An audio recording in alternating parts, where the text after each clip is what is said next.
everyone, Dr. Bhargav Patel here. I'm here to talk about a very important topic that we get a lot of questions about, which is the topic of vitamin B12 and how much vitamin B12 should you be taking. So, vitamin B12 ranges in supplements and other things you'll see ranging from 100% of the RDA or 2.4 micrograms all the way to 1,000, 2,000, 5,000 micrograms. Now, micrograms are very tiny, obviously, so you're looking at 1,000 micrograms is 1 milligram. So 5,000 micrograms just comes out to 5 milligrams of vitamin B12. But you'll see that wide range in supplements from 2.4 micrograms all the way up to 5,000 micrograms. And 2.4 comes out to 100% of the recommended daily allowance, whereas 5,000 may come out to some crazy number. I think 1,000 comes out to 41,667% of the RDA, and that number can seem extraordinarily large. But the thing is, you have to understand fully how B12 works to truly grasp what that means. Before we go into exactly how much B12 to take, first let's go over what B12 is used for. So B12 is incredibly important for producing red blood cells properly that can carry oxygen throughout the body. It helps produce the DNA in those red blood cells. B12 is also very important for mood and memory and our brain and nervous system. It helps produce what's called the myelin sheath, which is a layer around nerves which helps speed the transmission of nerve signals and helps your brain and nervous system function properly. And that's why B12 deficiency can have catastrophic effects. B12 deficiency can actually cause your nerves to stop functioning properly, which can give you impairments in your memory. It can cause depressed mood. It can cause tingling and numbness in your nerves and, imbalances in your gait or your walking. And so B12 is incredibly important to keep in the proper dosage or in your body so you don't become deficient.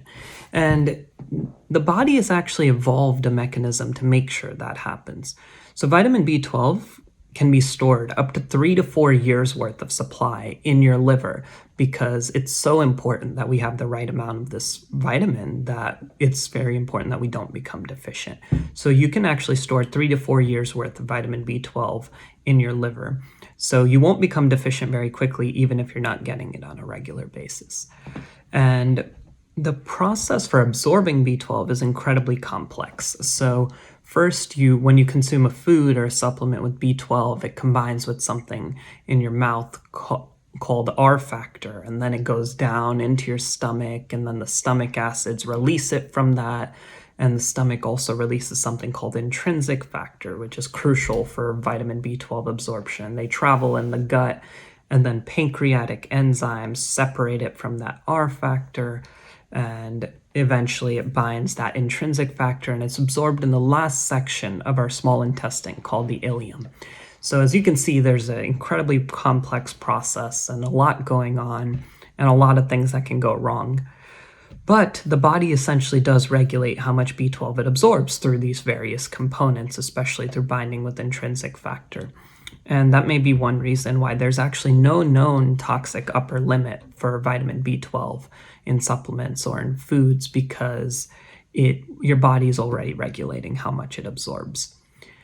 So now let's go into how much vitamin B12 you should take. So as I said, this is a complex question. So 2.4 micrograms is the RDA and sort of the recommended daily allowance.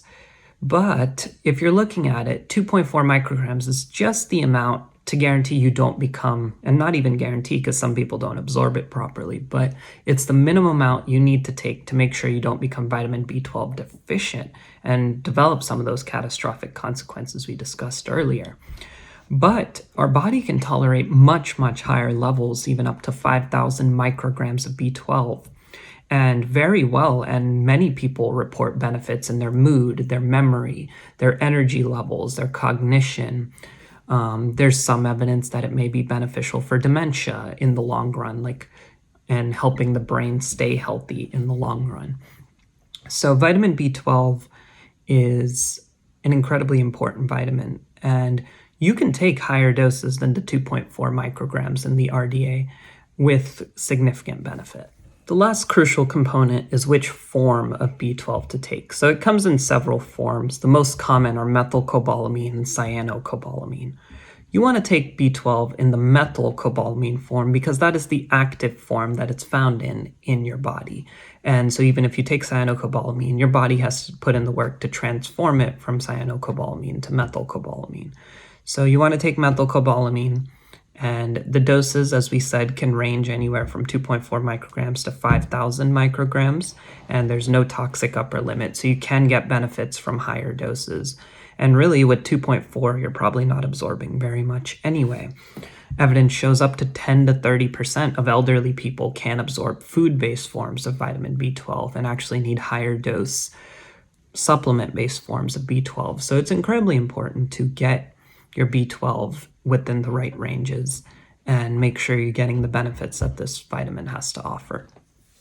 So in summary, vitamin B12, or the cobalamines, are found in several different forms, methylcobalamin and cyanocobalamin. You want to take the methylcobalamin form. The RDA is 2.4 micrograms, but you can benefit from significantly more, even up to 5,000 micrograms. Especially if you're deficient, you can take up to 1,000 micrograms a day with ease just to get those levels back into the right range.